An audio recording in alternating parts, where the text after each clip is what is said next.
Muy buenos días, bienvenidos todas y todas, ¿cómo están? ¿Están con sueño o no? ¿Están con ánimo? Ya, excelente, eso se trata porque hoy día vamos a estar conversando sobre las ciencias del desierto y es muy importante para nuestra región porque el desierto tiene tanta historia de hace miles de años que no todos conocemos, historias milenarias de muchas culturas que habitaron en este lugar y que en algún minuto el desierto no era como es ahora y que claramente podía desarrollarse en muchas formas de vida ahí también. Entonces, esa es la idea de que hoy día podamos comprender cómo era antes, cómo también el pasado va a poder ayudar a comprender lo que se viene para el futuro y cómo también podemos vivir en el presente en esta región. Por eso que vamos a ver distintas disciplinas, distintas miradas de lo que es el desierto y sobre todo para que ustedes puedan valorar lo que tienen, porque nuestro patrimonio cultural, histórico y natural es tan importante para poder también comprender nuestras raíces, dar importancia a nuestra historia y poder también conservar lo que tenemos para las nuevas generaciones. Bueno, en primer lugar quiero agradecer al Colegio San Luis por haber acogido por segundo año consecutivo este panel sobre las ciencias del desierto. Les cuento que el año pasado estuvimos hablando sobre una visión del pasado hacia el futuro, donde pudimos también escuchar a diferentes expertos, y esta vez es una continuidad de lo que se hizo el año pasado, donde estuvimos también comparando el desierto de Atacama con el desierto del Sahara y donde también estuvimos hablando sobre todas las discusiones que tienen que ver con el cambio climático, cómo está afectando también el desierto, si valoramos o no nuestro patrimonio, etcétera, etcétera. Bueno, hoy vamos a tener la posibilidad de seguir escuchando diferentes experiencias nacionales e internacionales con este panel que se llama Diálogos entre Desiertos, una visión del pasado, presente y futuro. Vamos a hablar sobre arqueología, biología, antropología, geografía, también acerca del desierto más árido del mundo, en contraposición con el de Nuevo México, en el norte del continente americano, y también tendremos una oportunidad para conocer un poco más acerca de la naturaleza del comienzo de la vida humana, como yo les decía en un comienzo, y también cuál fue la transición hacia la domesticación de sus recursos y los desafíos frente a cambios recientes. Bueno, yo me quiero presentar, yo soy Andrea Obaid, soy periodista científica, tengo un programa en Canal 13 Cable que se llama Tecnociencia y donde recorremos diferentes laboratorios naturales de Chile, mostrando la belleza que hay, pero sobre todo mostrando el trabajo que hacen los científicos en terreno. Y respecto a esta temática, nos ha tocado grabar, por ejemplo, los geoglifos de Chukchuk, los petroglifos de Tamentica, todas las investigaciones que se están haciendo en el desierto, desde también los primeros habitantes que se desarrollaron ahí. Y realmente es increíble todos los secretos que guarda el desierto y que no muchos sabemos. Y por eso la idea es que hoy, con todos estos expertos, podamos compartir, podamos aprender, podamos hacer preguntas, podamos irnos con una riqueza inmensa de conocimiento y sobre todo con un orgullo de ser parte de este desierto y sobre todo de lo que implica Chile, que realmente es a nivel internacional muy rico y nosotros también tenemos que tener esa misión de poder darle más valor. ¿Quiénes nos acompañan hoy día? Paula Ugalde, arqueóloga ariqueña por la Universidad de Chile, Lautaro Núñez, arqueólogo de la Universidad Católica del Norte y Premio Nacional de Historia, Manuel Prieto, geógrafo de la Universidad Católica del Norte, Carlos Guerra, biólogo de la Universidad de Antofagasta y Silvia Rodríguez, antropóloga de la Universidad de Nuevo México en Estados Unidos. Cada uno de ellos va a exponer y posteriormente yo quiero que ustedes ya empiecen a imaginarse preguntas, porque la idea es que acá hagamos una conversación entretenida, podamos aprovechar a estos científicos, a Silvia también que viene de Estados Unidos, y poder sacarle el mejor provecho posible para irnos con harto conocimiento y con harta energía también de este panel. Así que vamos a partir con la primera presentación. Quiero que le demos un gran aplauso a Paula Ugalde, arqueóloga por la Universidad de Chile, encargada del Laboratorio de Arqueología y Paleoambiente de la Universidad de Tarapacá, y nos va a presentar la primera humanización del desierto de Atacama. Un gran aplauso para Paula.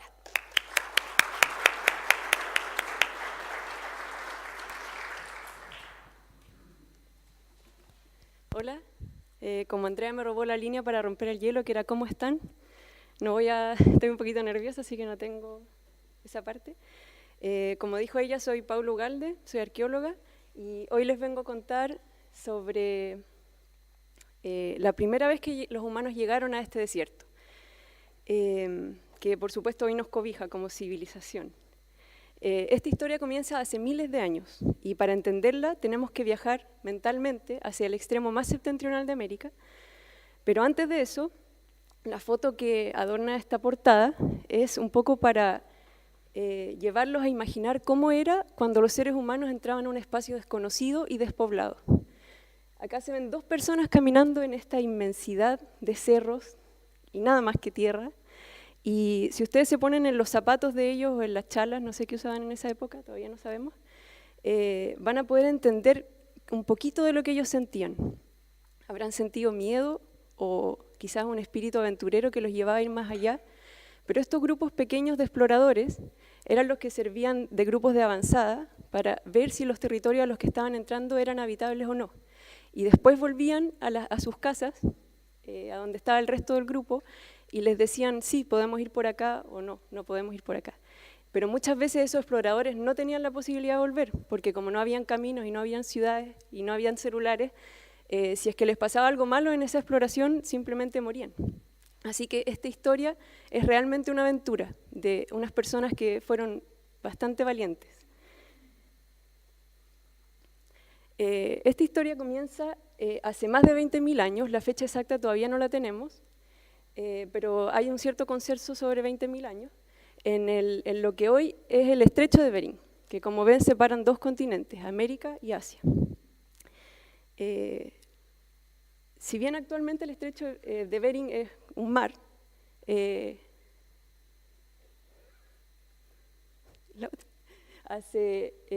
un mar como el que se ve acá, hace entre 17.000 y 25.000 años atrás era un puente. En algunos momentos estaba lleno de hielo y en otros momentos se abrían espacios de tierra por los que podían pasar. Cuando los grupos humanos, hay unos grupos humanos que se asentaron en Siberia justo antes de Bering y quedaron aislados ahí por un tiempo, y esto los hizo genéticamente similares. Pasaron miles de años con estos grupos que vivían ahí y en un momento decidieron pasar a América. Sin saber quizás que ellos iban a ser los protagonistas de la última aventura de poblamiento de la especie humana, porque si ustedes se imaginan que hace 40.000 años todos los otros continentes estaban poblados, Europa, Asia e incluso Oceanía. Entonces la última masa de tierra que quedaba desocupada en el mundo en esta época era América, y ellos cuando decidieron cruzar Bering empezaron esta gran aventura de poblamiento. También sabemos que este no fue un viaje, digamos, un viaje solo de ida, en los que ellos querían poblar hasta la punta de Sudamérica, sino que fueron muchos viajes de ida y vuelta para ir probando terrenos que duraron miles de años. En la siguiente, por favor. En este mapa que se publicó en el 2008, se muestran todos los sitios arqueológicos de más de 13.000 años en América y en Siberia. Como ustedes ven, hay grandes masas de terreno donde no hay ningún sitio arqueológico. Algunas de estas coinciden con grandes masas de hielo, como por ejemplo en Norteamérica, porque obviamente esas zonas no eran habitables, y otras coinciden con las selvas tupidas del Amazonas. Acá no es que no hayan sitios, pero no sabemos porque es muy difícil encontrarlos. Y una de estas zonas despobladas hasta hace poquitos años era el desierto de Atacama. Entonces nosotros nos preguntamos, ¿los seres humanos en esta gran aventura de poblamiento evitaron este desierto? ¿O es que nosotros como arqueólogos y como ciudadanos chilenos hemos olvidado esta área, la hemos desestimado porque pensamos que era muy inhóspita para ellos y solamente pensábamos que ahora nosotros con nuestras grandes tecnologías podemos habitarla, pero antes no se podía? Entonces, con estas preguntas en mente fuimos a explorar el desierto. Ahí sí. En este otro mapa, publicado en el 2009, teníamos unas pistas que nos daban los genetistas, porque las líneas de poblamiento establecidas por los flujos de genes nos decían, sumadas a los sitios que ya se conocían, que una vía muy probable para el poblamiento tanto de América como de Sudamérica era la costera, por el Océano Pacífico. Entonces, si esa era una vía muy probable y existían sitios en toda la costa, menos en el desierto de Atacama, era muy probable que existieran sitios en este desierto tan hiperárido. Entonces nosotros sabíamos también que habían sitios muy tempranos en la Puna de Atacama, cerca del Salar de Atacama, algunos sitios que nuestro colega Lautaro había descubierto, por ejemplo Punta Negra, Tuina, y habían también sitios a lo largo de la costa Pacífico en Perú y en Chile, pero no existía ningún sitio en lo que se llama el núcleo hiperárido del desierto, donde llueve menos de 1 milímetro al año. En estos otros lugares, en la costa y en las tierras altas, sabemos que llueve más. Entonces, donde hay agua puede haber vida. Esto es aplicable tanto para los seres humanos como para otros seres vivos. ¿Y qué pasaba entonces en este núcleo hiperárido? Acá hay una comparación. Esto es como se ve la costa, esto es como se ve las tierras altas, y así se ve el desierto hiperárido. Entonces, obviamente, como seres humanos, preferimos algunos paisajes que otros, al menos ahora. Nos preguntábamos, ¿habrán vivido ahí realmente? Y otra pregunta básica era si siempre fue así de hiperárido. Andrea lo nombraba en la introducción, que el desierto fue diferente. Bueno, el desierto es desierto hiperárido hace 10 millones de años más o menos. Pero los paleoecólogos, que son los colegas que nos ayudan, que son ecólogos que estudian las condiciones climáticas y ecológicas del pasado, nos decían que no siempre había sido así de hiperárido. ¿Por qué? Porque en las tierras altas, en esos momentos, hace 13.000, 14.000, 15.000 años, llovía mucho más que ahora. No específicamente en el núcleo hiperárido, sino que arriba. Entonces esa agua descendía por los cursos de los ríos, formaba napas subterráneas y también humedales, y entonces esto que se ve hoy así, se veía así, hace 13.000 años. ¿Qué evidencias llevaban a estos paleoecólogos a decirnos que era más húmedo, que había más plantas? Algunas provienen de estos ratoncitos que se llaman filotis, que dejan en sus madrigueras, o sea, donde hacen sus necesidades, dejan restos de plantas que ellos comieron a su alrededor. Como estos ratoncitos tienen un rango de comida de pocos kilómetros, nosotros cuando encontramos esas madrigueras y las fechamos, con datación por radiocarbono 14, sabemos qué es lo que estaban comiendo. Y esas plantas que estaban comiendo en el desierto hiperárido indicaban un paisaje mucho más húmedo y con más vegetación. Pero ya teníamos todas estas ideas, ¿cierto? Y esta ayuda de los paleoecólogos. Pero ¿dónde buscar? Porque el desierto de Atacama es enorme. Tiene 1.000 kilómetros de largo y 130.000 kilómetros cuadrados. Entonces, como arqueólogos somos buenos para caminar, pero no tanto. Entonces, ¿dónde buscábamos? Para evidencias más específicas, podíamos detectar antiguos oasis, estos humedales que se formaban porque llovía más en el altiplano, y se detectan, bueno, con métodos geológicos. Por ejemplo, hay algunos sedimentos que se llaman tufas que indican que en el pasado habían humedales, pero también hay que buscar bastante. Ahí hay un geólogo y una paleoecóloga muestreando estos sedimentos. Y también hay cuando uno se fija en el desierto, como está desnudo, digamos, no hay árboles, te puedes fijar en distintas terrazas que indican distintos momentos, porque los cauces de los ríos van incisionando la tierra, ¿cierto? Entonces, mientras más arriba están esas terrazas, son más antiguas. Y estas terrazas que están levantadas se pueden ver por Google Earth, se ven más oscuras porque, bueno, un proceso geológico que oscurece las rocas que están arriba. Entonces las podíamos detectar y ir justo a esos lugares, sumado con la evidencia paleoecológica de las plantas. Y bueno, y ahí ya había que lanzarse a caminar. Entonces elegíamos algunas zonas de estas terrazas, sumado a los paleomedales, y íbamos a caminar.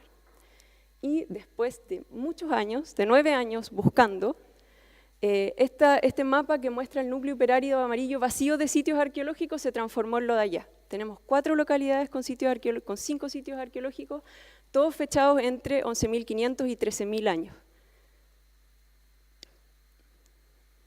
Ahí viene el aplauso.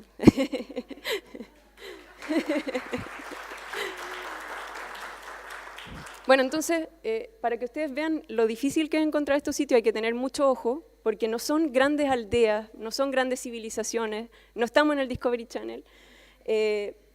Son sitios que tienen puntas de proyectil, por ejemplo, que son los instrumentos líticos que ellos usaban para cazar. Entonces, y cómo lucen cuando los excavamos es así.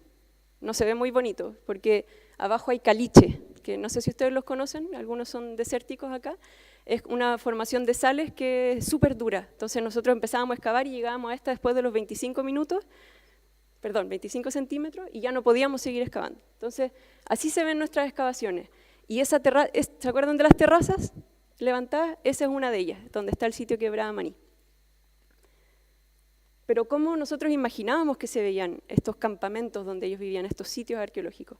Bueno, primero tenemos evidencias de que ellos vivían en chozas o tiendas como carpas circulares o semicirculares hechas de materiales livianos, porque ellos eran nómades. Materiales livianos como vegetales, por ejemplo, o tal vez cueros de los animales que ellos habían cazado, sujetados por armazones de madera o de cuerdas.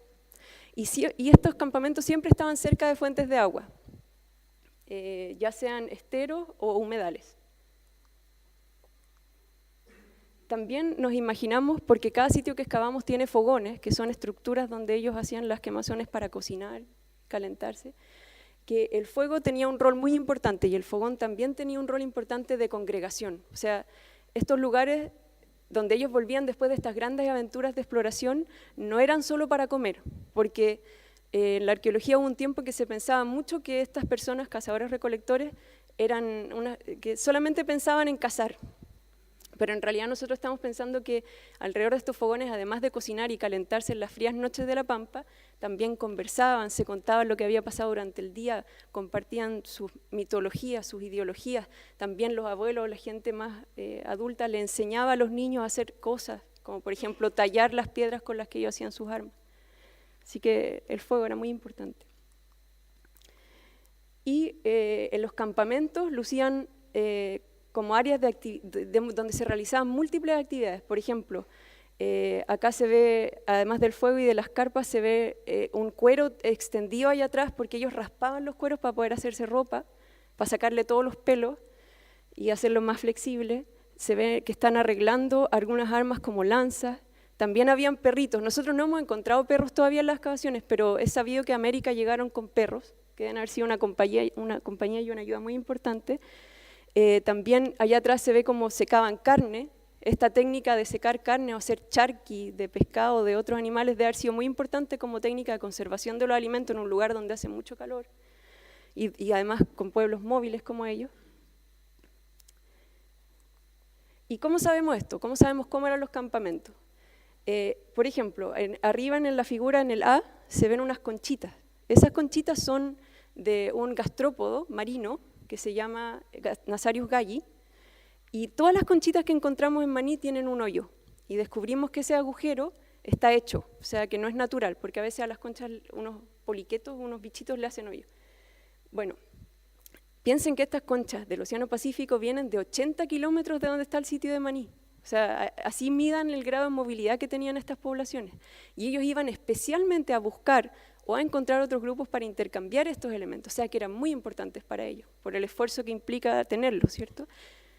En el C, por ejemplo, vemos un pedacito de madera que a ustedes quizás no les dice nada, pero es un pedacito de un arma, de una lanza, que después les voy a explicar cómo se usa.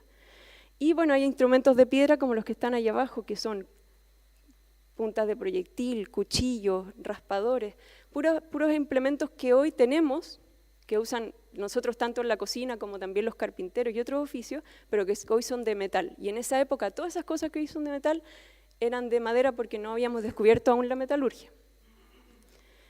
Ese pedacito de lanza que les mostré antes era parte de una estólica. Ustedes probablemente conocen las lanzas y el arco y flecha, pero en esta época esta era el arma predilecta, porque la lanza es para cazar de cerca, pero cuando tú quieres cazar animales escurridizos, como las vicuñas, por ejemplo, que te ven no sé, a varios metros y se escapan, tú necesitabas una herramienta que llegara más lejos y que fuera más precisa, y esta era la estólica. Entonces, lo que ven ustedes abajo, que es la lanzadera misma, alargaba tu brazo y te daba la posibilidad de llegar mucho más lejos, y el movimiento de lanzamiento es el que está ahí abajo. Esta era la técnica que usaban los primeros pobladores en el desierto.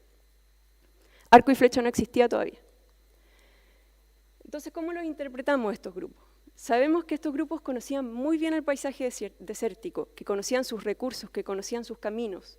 Por ejemplo, para ir al mar o para ir a la cordillera, para juntarse con otros grupos como los que ha excavado Lautaro Núñez en la Puna de Atacama. Sabemos que eran nómades, a diferencia de nosotros que somos sedentarios, o sea que se movían estacionalmente probablemente, tanto en busca de recursos económicos, pero no solo eso, sino que también, por ejemplo, para buscar estas cosas que les importaban, como las conchitas que venían del Océano Pacífico. Pigmentos también tenían, quizás para decorarse el cuerpo o la ropa. Sabemos de alguna forma que a través de esta movilidad en la que ocupaban varios pisos ecológicos, altiplano, precordillera, pampa, costa, sentaron de cierta forma las bases de lo que fue la vida andina posterior, que utilizaban mucho este concepto de utilizar los recursos de distintos pisos ecológicos. Y también sabemos que estaban asentados permanentemente en el núcleo hiperario del desierto, porque los sitios que tenemos nos hablan de una habitación permanente. Entonces no es que estaban pasando por ahí para ir a otro lado después, escapándose de este desierto tan hostil. Ellos vivían ahí, eran pampinos. En este sentido podemos hacer una comparación con en algunos aspectos con los pampinos de la época salitrera, que era gente que era muy conocedora de la pampa, que sabía dónde encontrar los recursos, que sabía cómo explotar el salitre, pero que también le importaba la pampa por otras cosas, porque a través de su oficio generaron una comunidad. Y si tú le preguntas a un pampino, a un descendiente de pampino, ¿qué siente? Él siente arraigo por la pampa, le tiene cariño, a pesar de que fue una vía muy dura y muy hostil. En ese sentido podemos hacer una comparación con estos primeros pobladores. ¿Y qué sigue ahora? Bueno, si ustedes se imaginan, en una época de exploración, la gente no conoce tanto el territorio. Entonces lo que nosotros estamos encontrando ahora es una señal de gente que sí lo conocía. Entonces, ¿qué podemos esperar? Que hayan sitios más antiguos todavía. Y esto está apoyado no solamente por las evidencias que estamos encontrando, sino que también porque en Monteverde, en un sitio que queda en el sur de Chile, las fechas son mucho más tempranas, mucho más antiguas. De hecho, ahora se publicó un artículo que dice que Monteverde puede tener hasta 18.000 años. Entonces, si estamos más al norte, esperaríamos encontrar sitios mucho más antiguos que los que tenemos ahora. Y para eso tenemos que seguir caminando. Y bueno, quisiera agradecer porque este trabajo, como todo el trabajo científico, es colectivo y gracias a muchas personas. Y ahí están todos los colegas que son parte del equipo, paleocólogos, geólogos, arqueólogos y colaboradores extranjeros. Y bueno, ahí como referencia a los mapas que usé en la presentación también están todas las ubicaciones de la gente que nos ayuda, que ha participado. Muchas gracias por la oportunidad.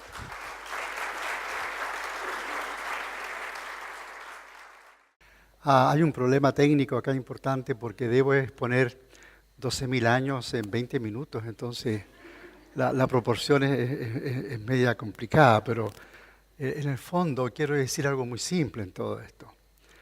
Hace 12.000 años y más que estamos acá domesticando un desierto bravo, un desierto fuerte, y que esta domesticación es esencialmente inconclusa. Es decir, estamos en un pleno proceso de transformación de este paisaje. La humanización de este paisaje es muy antigua, pero no ha terminado con nosotros, sigue con nosotros. Y sigue con un desierto que, siendo bien tratado, amansado, hoy no lo tratamos de esa manera, sino que lo maltratamos. Eso es lo que quiero decir con esta breve exposición. Luego, la próxima, llegamos a un paisaje inhóspito sin humanos y descubrimos que la única forma de sobrevivir era cómo entendernos con la fauna salvaje, especialmente con los camélidos salvajes. La próxima. Para eso tuvimos especial cuidado en elegir, como antes lo vieron con Paula, aquellos paisajes donde habían recursos suficientes. Los lagos y los humedales altoandinos fueron importantes para nuestros primeros antepasados, esencialmente cazadores. Veían el territorio a través de cómo cazar, cómo recolectar. Pero esto no solamente ocurrió en las tierras altas y en las pampas, como se acaba de escuchar, sino que también fuimos capaces de entendernos por primera vez con el mar. Y lo hicimos de tal manera que gracias al esfuerzo de los primeros pescadores surgió esta cultura chinchorro, una de las culturas más espectaculares en complejidad y que va a ser pronto reconocido como una valoración patrimonial a nivel mundial. No fuimos pescadores así nomás, simples, sino que logramos un entendimiento con el mar, un comienzo de entendimiento con el mar a través de una pesquería muy compleja. Y los andinos logramos algo que era esperable cuando llegamos los primeros aquí. La pregunta era, ¿cómo transformar la fauna salvaje para no correr tanto tras ella en una fauna doméstica? Y creamos la llama como un animal doméstico para comerlo, para quererlo y para cargarlo. Esta fue una verdadera revolución andina generada por nuestros antepasados, porque el conjunto de estas llamas cargadas fueron los primeros trenes que cargaron los alimentos y los bienes de un espacio a otro. Pero logramos algo más, transformar los ríos salvajes en canales, en acequias, y con eso no regar solamente inundando en forma desbocada las aguas, sino conduciendo las aguas para generar lo que va a ser una primera horticultura próxima.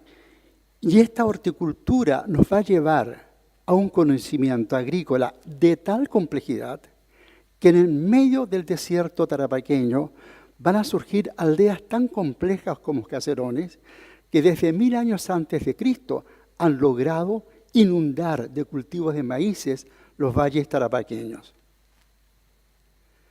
Y con ello, dos grandes transformaciones. La agricultura del maíz va a ser dominante en todos nuestros valles bajos.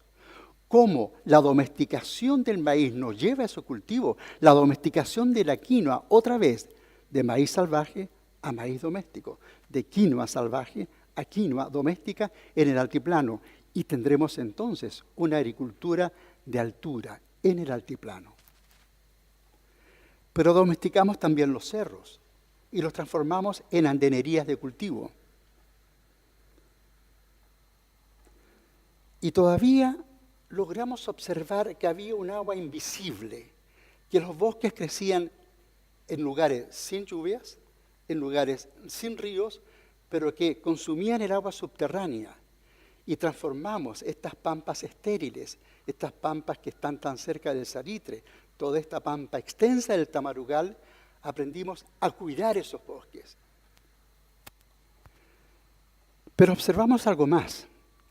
Había minerales y transformamos desde los 1200 a los 1500 años antes de Cristo, logramos transformar estos minerales que estaban a nuestro alcance en pequeñas fundiciones y generar obras de arte en oro tan complejas como las que estamos viendo entre 1200 a 1300 años antes de Cristo. Es decir, iniciamos la minería en Chile muchísimo antes de los incas.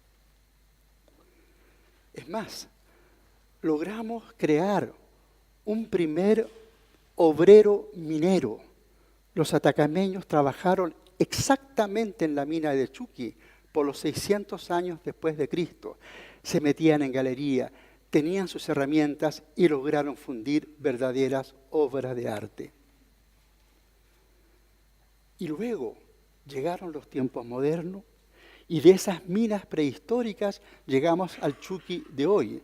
Pero no solamente al Chuqui de hoy, que está llegado, que llega con una alta tecnología, sino que también está el Chuqui un poquito anterior entre el mundo indígena y el mundo moderno, con estas tecnologías primitivas del siglo XIX. Hay un paso tras paso hasta llegar a la gran minería de hoy. Pero ocurrió algo más.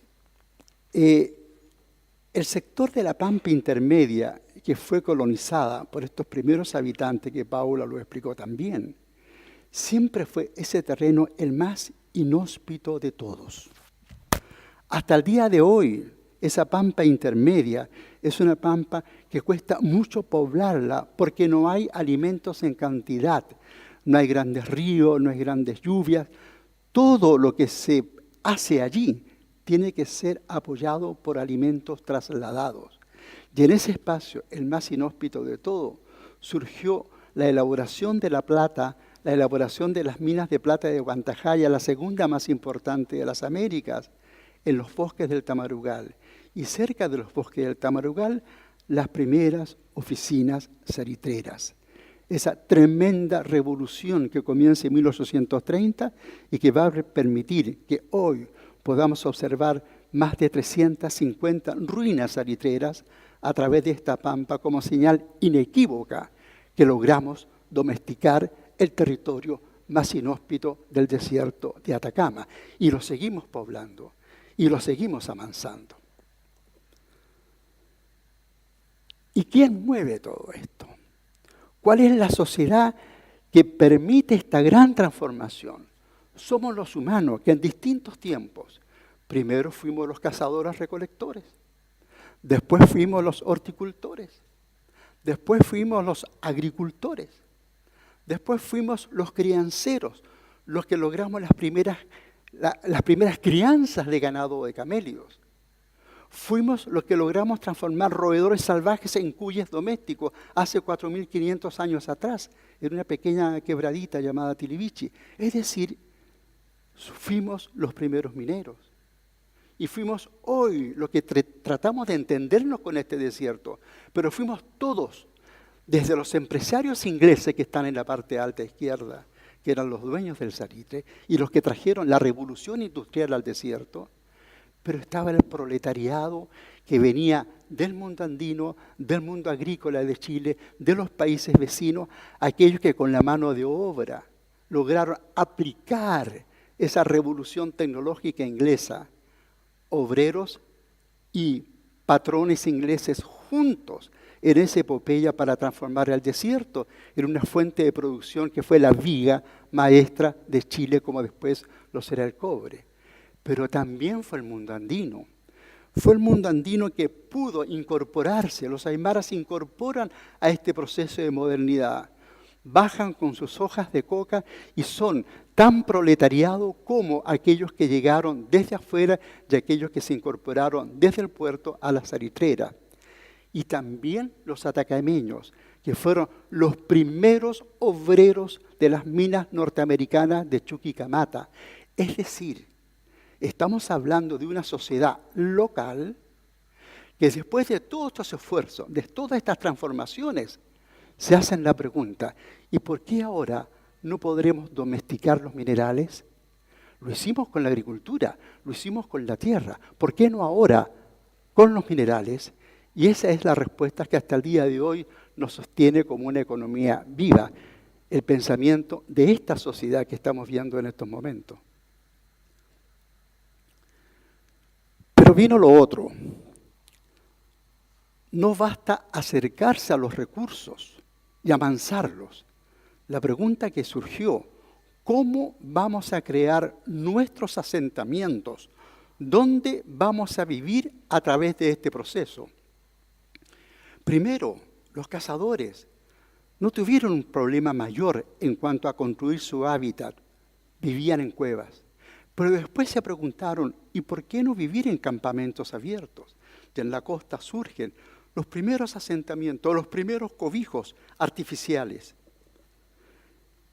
Junto con esto, en la costa comienzan a surgir, ya desde fines del siglo XVIII, puertos muy definidos. Cobija es un puerto español, como Pisagua fue un puerto español, como Arica fue un puerto español. Pero luego esto se moderniza cuando todo este desembarque de plata y de salitre busca puertos más modernos. Surge Antofagasta en ese contexto. Pero fíjense bien que los primeros puertos son muy primitivos. No hemos logrado domesticar esa juntura entre tierra y mar. Todavía se usan las balsas de cuero de lobo para cargar el salitre. No tenemos capacidad aún para interdigitarnos y meternos en el mar a través de muelles modernos. Y pasó algo que fue otra revolución. Vivir en la costa tenía una virtud, que el recurso estaba al lado, que era un clima que no podía entenderse bien. Pero cuando surge Caracoles y el fenómeno de esa riqueza de la plata impresionante, ¿no es cierto?, que entre otras cosas mantuvo la economía boliviana por largo tiempo, pero también aprendimos a vivir no solamente en ciudades como Caracoles, sino que creamos nuestras ciudades del salitre y aprendimos a vivir en ciudades en el medio de la nada, en el medio de la pampa, ya no solamente en los puertos. Teníamos asentamientos andinos, asentamientos costeros, pero faltaban los asentamientos en el medio y logramos darle la vuelta al desierto y poder fundar la vida en el medio de la nada. Pero la pregunta era, ¿cómo articular este espacio? Ya sabemos cómo transformar sus recursos, ya sabemos cómo vivir en los distintos pisos ecológicos del desierto, pero la pregunta fue, y nos sigue angustiando la pregunta hasta el día de hoy, ¿cómo penetramos en el desierto? Las primeras penetraciones fueron francamente heroicas. Sabemos que las caravanas de llama atravesaron desde los Andes al Pacífico y desde el Pacífico a los Andes, una suerte de movimientos giratorios que suben y bajan y que han dejado las marcas y las huellas hasta el día de hoy.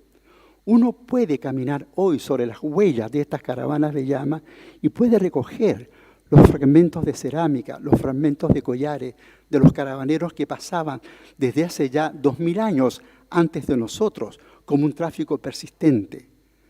Pero mucho más antes, ya en el mundo arcaico, en la costa, subían desde la costa a los bosques a proveerse de maderas, a proveerse de rocas para hacer los artefactos. Es decir, fueron las huellas y los caminantes y los caravaneros aquellos que lograron por primera vez desplazarse por el medio del desierto. Pero algo más, sin pecar de fantasía científica, puedo asegurarles que les enseñamos a los incas cómo atravesar por estos desiertos. El camino inca no es sino un manejo imperial de caminos preexistentes a los incas. Los caminos transversales y longitudinales que tiene el desierto, los arqueólogos lo sabemos, encontramos objetos anteriores a los incas. De tal manera que el mito del camino inca y que todo esto fue un aporte trascendental de los incas, por favor, este es un desierto que fue caminado, transitado y con una red vial muy compleja mucho antes de los incas. Les enseñamos a ellos. Ellos tienen un desierto que se parece mucho al nuestro, pero el nuestro es un desierto tremendamente inhóspito. Les enseñamos cómo se debe atravesar un desierto. Y cuando estábamos orgullosos de estas enseñanzas, llegaron los españoles y nos enseñaron a usar carretas, mulares y caballos, que es un aporte de España para darle vuelta la mano al desierto. Ellos nos enseñaron lo que estamos viendo aquí. Y cuando pensábamos que ya con carretas y con mulares éramos dueños del desierto y que podíamos hacer grandes expediciones a través del desierto, penetrando, descubriendo mantos salitreros, ¿cierto? Llegaron los ingleses y desembarcaron estas máquinas horrorosas, estas máquinas que daban miedo, ¿no es cierto? Las desembarcaban por los puertos, las echaban a andar y salían al desierto frente al espanto de nuestros obreros hasta que se acostumbraron y domesticaron el ferrocarril y lo hicieron suyo. Y fueron ferroviarios nuestros, mestizos, los que se encargaron de mover esta revolución industrial inglesa. Pero no solamente eso. Desde Estados Unidos desembarcaron este otro monstruo que nadie podía creerlo, que eran los primeros camiones con ruedas no infladas que permitieron descubrir una gran cantidad de minas y atravesar todo el desierto. Hasta el día de hoy hay viejos portuarios que tienen la siguiente frase: cuando alguien hace algo ingenioso, ellos dicen, otra cosa es con machina. Porque sabían que con esa palabra estaban expresando esa otra cosa ventajosa que era desembarcar los primeros ferrocarriles y los primeros camiones. Y el mar. El mar es nuestro desafío. Nosotros aún no logramos entendernos bien con el mar. Logramos domesticar grandes espacios de la tierra, logramos transformar, ¿no es cierto?, estos terrenos inhóspitos en agricultura, logramos transformar la fauna, logramos una serie de transformaciones que ustedes han visto. Pero con el mar, así como ocurrieron cerca de 12.000 años de acercarnos al mar, nos acercamos de distintas maneras, hasta creamos ingenios tan sofisticados como las balsas de cuero de lobo. Tratamos de penetrar en el mar, pero siempre el mar mantuvo esa fuerza salvaje, esa fuerza inhóspita. ¿Cómo transformar al mar de la misma manera como transformamos la tierra en agricultura?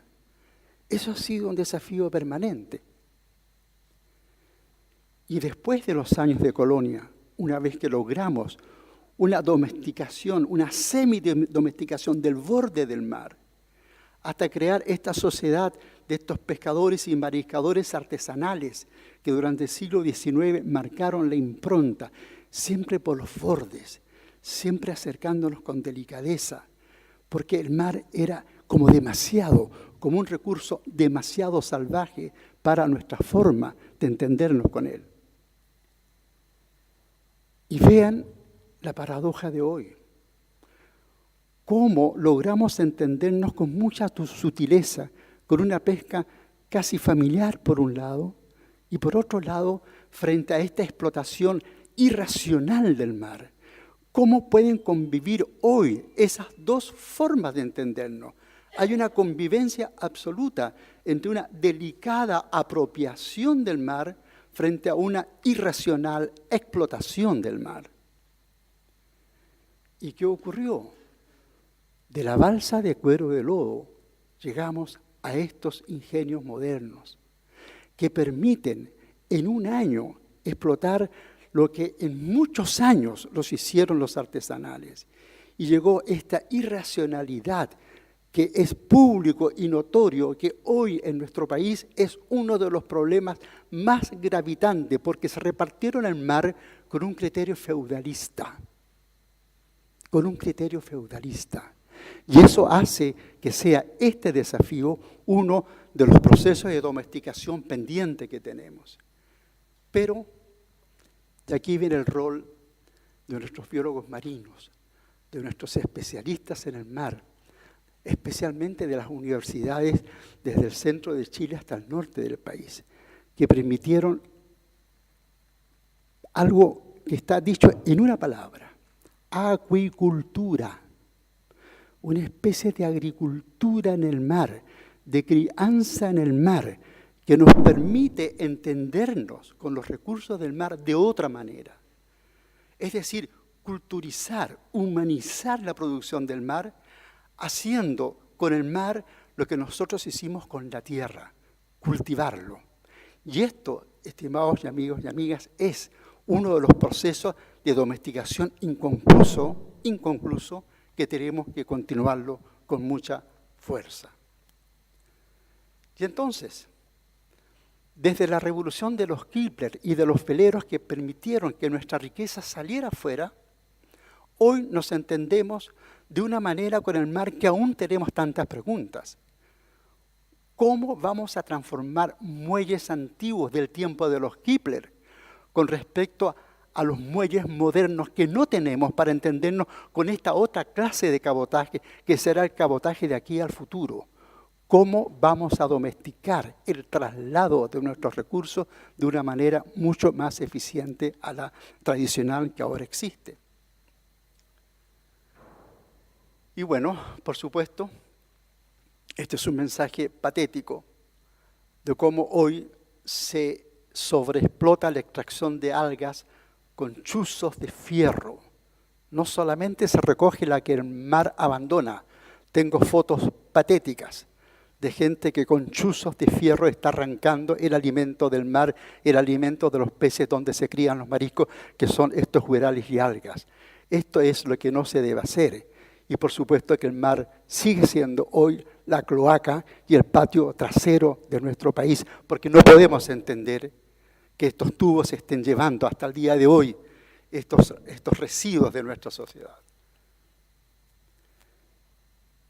Otro aspecto que nos duele en el alma es que así como logramos transformar los ríos salvajes en acequias, esa agua andina de los agricultores andinos que de miles de años de acercamiento lograron generar esta transformación de la agricultura andina, hoy baja entubada a la gran minería, sacando el agua de la tierra y de la agricultura para la minería. Se dirá que la minería es muy importante, lo creo, pero los ciclos mineros, lo sabemos los nortinos, tienen un tiempo de inicio y un tiempo de fin. La agricultura bien llevada es infinita. La pregunta de hoy es una pregunta ética. Sí, el agua debe ser para la minería, pero también para la agricultura de los pueblos andinos. Y nos acercamos al final, cuando nociones nuevas como del turismo se acercan a este mundo andino, este mundo antiguo, este mundo de la agricultura, ¿no es cierto? Y cada vez más hoteles, más piscinas, cada vez más perforaciones en el suelo, cada vez menos agua subterránea, y lo digo en serio, cada vez científicamente probado, menos agua subterránea. La pregunta que se nos viene, ¿y el agua? ¿Para quién será? ¿Cómo la vamos a manejar? ¿Será siendo un bien transable como el azúcar, que se puede comprar y quien lo quiera lo puede comprar? ¿O va a ser el agua definitivamente un producto para el desarrollo de la humanidad a través del Estado y no a través de las empresas privadas? Es una pregunta que dejo acá. Pero la domesticación de la sociedad es también importante.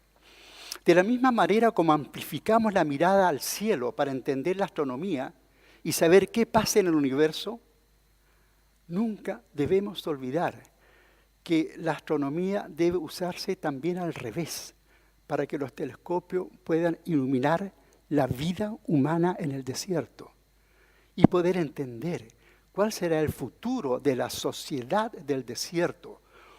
¿Cuánto tenemos aún que hacer para domesticar la propia sociedad del desierto? Alguna muy cerca a entender esta tragedia, otros muy cerca a ignorar esta tragedia y otros no educados en entender todo lo bien o todo lo malo que podemos hacer en este desierto. Próxima. Y nos acercamos al final para seguir con las preguntas.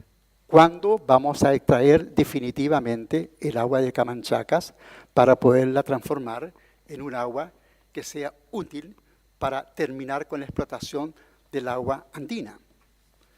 ¿Cuándo podemos utilizar atrapanieblas a mayor escala? Próxima. ¿Cuándo vamos a utilizar efectivamente la energía que viene de los volcanes? ¿Aprenderemos alguna vez en Chile, país de volcanes, a pinchar volcanes para extraer su energía en energía eléctrica? Próxima. ¿Aprenderemos alguna vez a utilizar el agua de mar como ya está ocurriendo y felicitamos a aquellas empresas que extraen agua de mar, que la suben a la pampa, que la suben a sus minas para aplicar esa agua de mar en los procesos industriales? Es una señal inequívocamente importante. Luego, la última. Claro, ¿cuánto nos queda aún para seguir domesticando nuestra única tierra prometida? El desafío es de todos nosotros. Y creo que la metáfora está otra vez mirando al cielo, mirando al sol como una fuente de energía que ya ha dejado de ser una utopía, sino que ha pasado a ser una fuerza que nos va a mover desde el punto de la energía por un largo tiempo en nuestro desierto. Bien, los invito a seguir viviendo acá con la esperanza que todos vamos a seguir domesticando la única tierra prometida que tenemos. Gracias.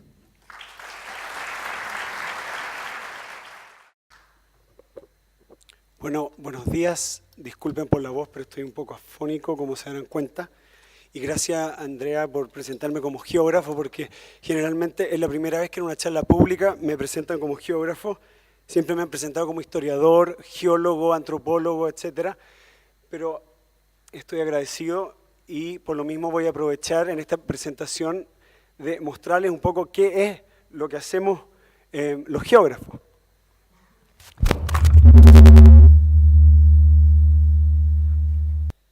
Esa no fue mi afonía.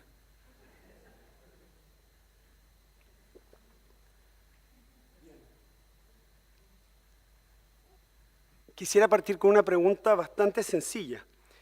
Y esto es, ¿qué es un desierto?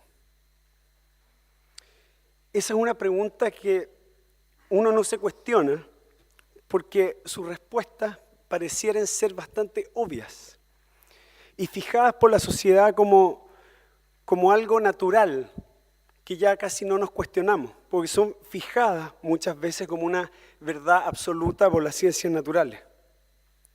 Lo que no merece muchas veces mayor reflexión teórica. Por ejemplo, mis colegas, los geógrafos físicos, ven a los desiertos o analizan los desiertos como un paisaje que cumple con ciertos estándares que son medidos por una serie de instrumentos que tienen por propósito medir precipitaciones, humedad, radiación ultravioleta, vientos, etc. Y fijan estos estándares y a partir de estos estándares dicen aquí hay un desierto, aquí no hay un desierto. Ahora, siguiendo con estos tipos de enfoques climatológicos, no funciona la cliquera. Siguiente, por favor. La NASA, en este reporte, concluyó este reporte que se llama To Try for Life de Atacama Desert and Mars, demasiado árido para la vida, el desierto de Atacama y el planeta Marte, que el desierto de Atacama, abre comillas, en términos microbiológicos es el lugar más parecido al planeta Marte sobre la Tierra. Siguiente. Ahora, estas metáforas científicas no son para nada nuevas. Ya en el año 1926, el explorador y geógrafo Earl Hanson describía a las comunidades atacameñas de Toconce y Turi, que están justamente aquí en el altiplano de la región de Antofagasta, como paisajes lunares.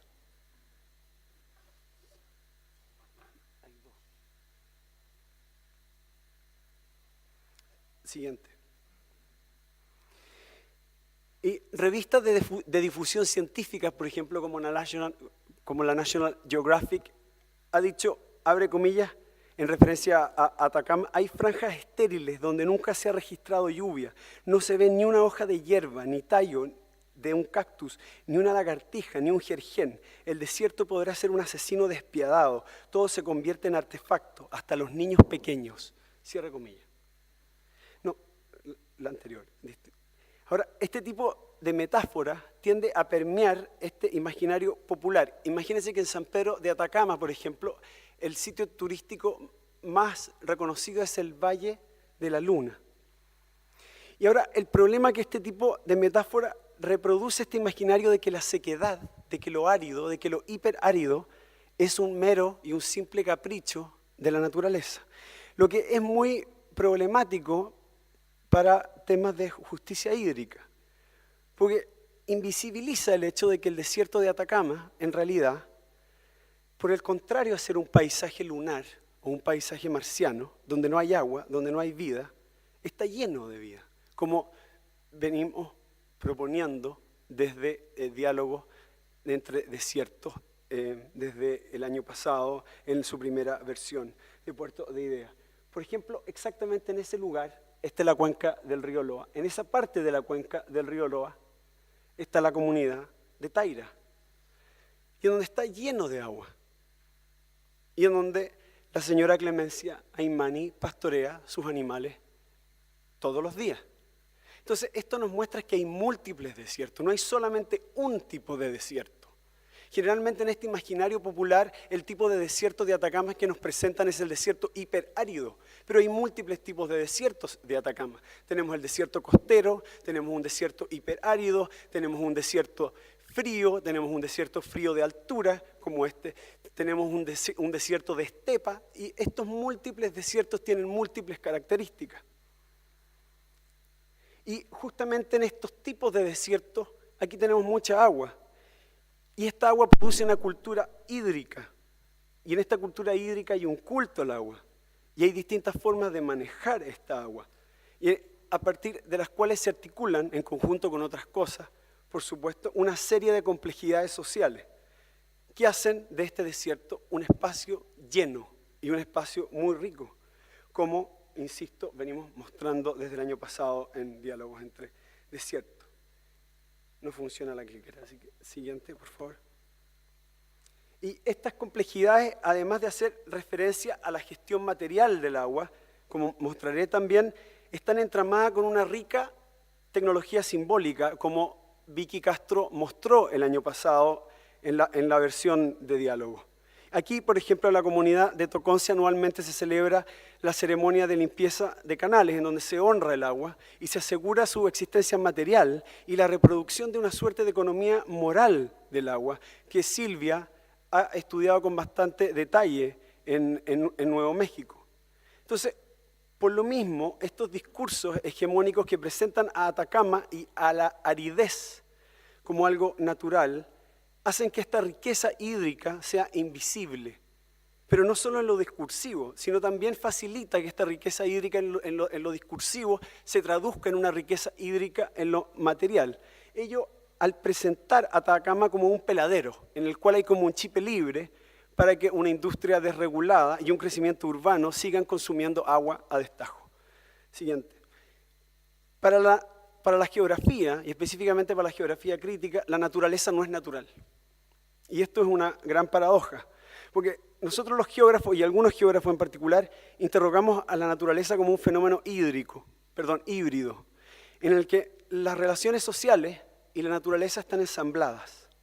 Entonces, así lo que hace la geografía es politizar a la naturaleza, y para el caso de Atacama es politizar la condición de ser el desierto más árido del mundo, y politizar la idea de aridez. Ahora, esto no quiere decir esta idea de matter matters, ¿cierto? De que la materialidad sí importa.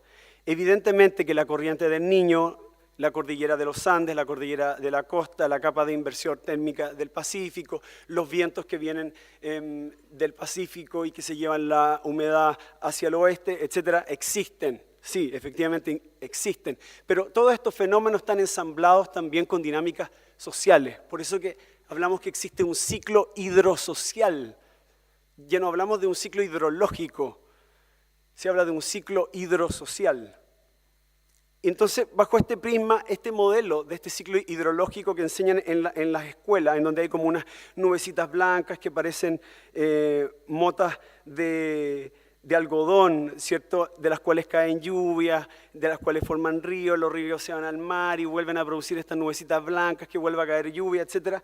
Es un modelo extremadamente naïf, ¿cierto? En la medida que la naturaleza tiende a naturalizar este ciclo hídrico y esconde estas asimetrías de poder en la gestión del agua. Por lo mismo, la geografía invita a interrogar o analizar este ciclo hídrico como un ciclo sociohidrológico, insisto, en el que naturaleza y sociedad son algo indivisible y en el que el agua ya no es una mera partícula de H2O y la aridez deja de ser algo que existe por sí mismo y pasa a ser algo entrelazado con procesos sociales más amplios. Entonces, Atacama ya no es este lugar más parecido a Marte sobre la Tierra por estos meros caprichos de la naturaleza que estudia, por ejemplo, la NASA u otras agencias científicas, sino que reconociendo esta historia, por ejemplo, que mostró recién Lautaro, está ensamblada a procesos de economía política, procesos de gestión de agua, procesos institucionales, etc. Entonces, siguiente, son estos procesos justamente los que han secado muchos de los paisajes hídricos que existen en Atacama, afectando la biodiversidad y muchas de las comunidades agropastoriles, como el caso más drástico es de la comunidad de Ojo de San Pedro, en el altiplano de esta región, que tuvo que abandonar completamente el asentamiento una vez que comenzasen a sobrebombear las aguas en el humedal aledaño a partir de la década de los 50. Y en esta foto tenemos a la señora Saturnina Cruz, actualmente vive en la comunidad de Cupo, en donde observa este humedal que en algún momento estuvo lleno de pasto y lleno de llama y que fue transformado por la hidropolítica en uno de estos paisajes parecidos a Marte, a los cuales se refiere la ciencia. Siguiente. Ahora, para la geografía no solo la aridez es comprendida como socialmente producida, también visibiliza como paisajes húmedos, bosques, selvas, que aparentemente se ven como naturales o como paisajes vírgenes, en realidad no lo son. Uno de los ejemplos más radicales es el que voy a mostrar, que es el trabajo de Firked and Leach en Guinea, que está en África. Y justamente acá tenemos sabana, que sirve un poco para generar un diálogo entre desiertos. Esta lámina no es un cuadro del movimiento abstracto informalista, ¿no? Sino que es una foto satelital del satélite Spot en Moria, esto es Guinea. Ahora, procesando este tipo de imágenes mediante técnicas de teledetección, lo que se hace es medir la radiación terrestre. Y como el espectro de la radiación de las zonas con vegetación son distintos al espectro de radiación con las zonas sin vegetación, utilizando cierto software de procesamiento de imágenes, uno puede asignar tonos de color especial a las capas con cobertura vegetal. Entonces, en esta foto, las zonas con color rojo muestra islas de bosque dentro de un contexto de sabana. Entonces, esos son bosques. Ahora, lo interesante acá es que en el momento en donde Guinea se independiza de la colonia francesa, hasta mediados de los años 90, las distintas agencias de desarrollo europeas empiezan a desarrollar, valga la redundancia, análisis sobre este particular lugar y empiezan a tener una serie de explicaciones de por qué existen estas islas de bosque. Y ellos piensan que antiguamente este era un bosque completo. Todo esto estaba cubierto de vegetación y fueron quedando estas islitas a lo largo del tiempo, producto de un proceso de degradación. Y este proceso de degradación fue explicado por una serie de causas, como por ejemplo que al tiempo de la colonia la gente local no supo manejar el bosque, empezaron a talarlo descontroladamente, porque no tenían un conocimiento de cómo manejar los recursos naturales, porque tampoco podían controlar su vida sexual, entonces empezó a existir sobrepoblación, por consiguiente una sobretala, etcétera, etcétera, etcétera. Ahora, por una serie de estudios de geografía y de antropología ambiental, empezaron a utilizar este tipo de fotos a lo largo del tiempo y se empezaron a dar cuenta que en realidad estas islas de bosque empezaron a aumentar, no se disminuían, sino que aumentaban. Y por otro lado empezaron a hacer trabajos etnográficos y se empezaron a dar cuenta que las comunidades locales plantaban el bosque, no lo cortaban.